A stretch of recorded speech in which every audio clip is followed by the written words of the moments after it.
Nicola, what do you remember about this very special period when Twombly dedicated himself to drawing? What's important for you? Well, I don't remember he did so much, but I'm surprised that they're all very beautiful, interesting, the drawings. And some are, in a way, are very fundamental. I see all the list of names of gods that influence Basquiat. Of course, Basquiat. For me, Basquiat comes from here. From those, he says in an interview that when he saw those drawings of all the names of Venus and Mars and everything, that had a big impact on him. And so he worked mainly in that period on on drawings on paper. He had the period that he did mostly drawings. Yeah. But how did it work? Where did he have the paper? Around him? On the floor? Or? He was always collecting paper. He was in love with paper, any kind of paper.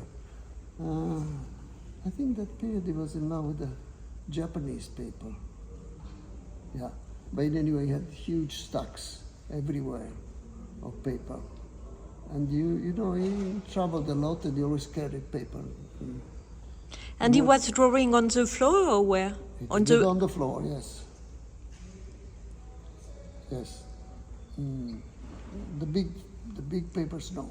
He did it on plywood, leaning against the wall.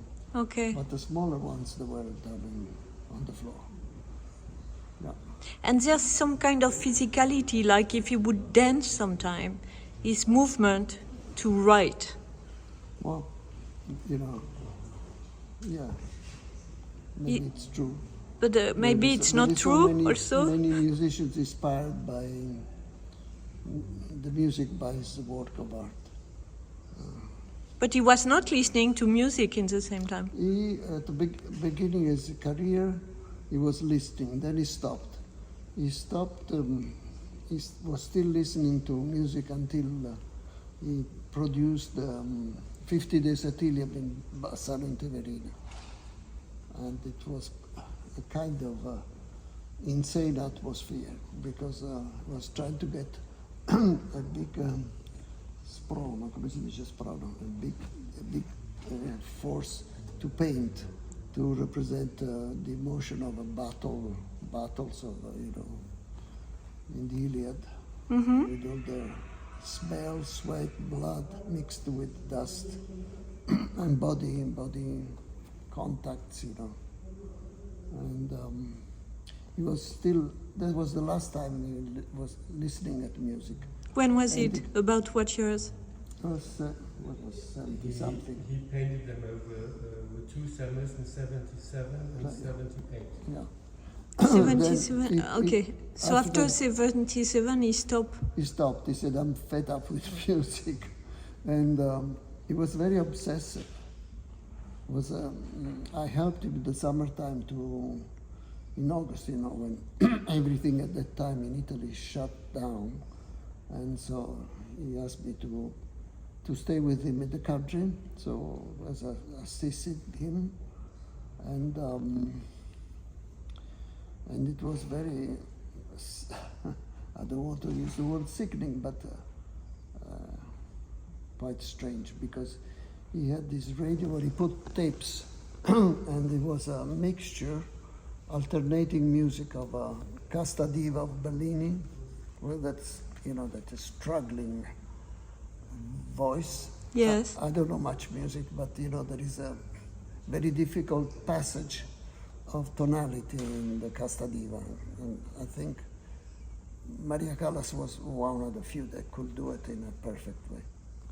Then he listened to these tapes of Iranian music of a singer that seemed like a bird. Wow. It was really perfect imitation of a bird. How you call it? Nightingale?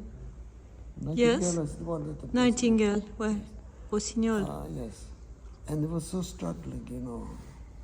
Then later that Iranian singer died of cancer of the larynx, of the Ouais. throat.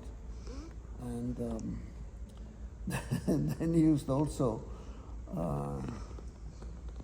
Wagner as a, you know, as a sickening, I don't know, metaphysical craziness in the battles, you know. To go in a battle, you have to be pretty fit up, and, you know. But at the beginning of his work, there's always a book, right? Don't you think? What? A book, What do you mean? a reading, an author, some He words. read constantly, yes. And so also it's a link to the paper. Yeah. He's writing words on the paper about paper and words. Yeah. Well, he was very, his mind was very much connected to literature.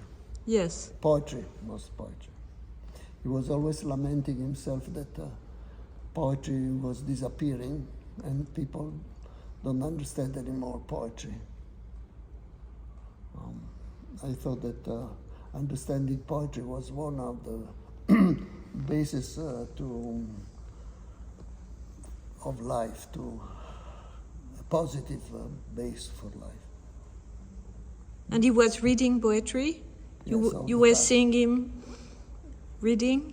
No, I was not singing. No, reading. Yeah, He was reading all the time? Yes. I would read anything. Not anything, but a lot, many things.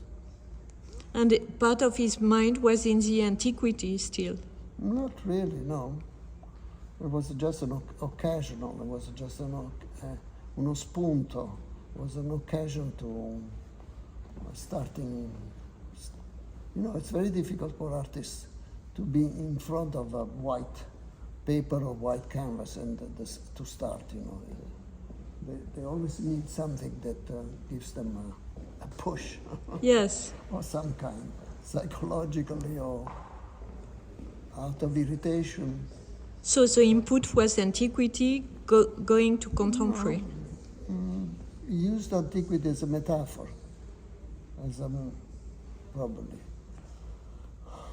a metaphor for something that he wanted to underline. Merci, monsieur. Oh, prego. Oh, you're so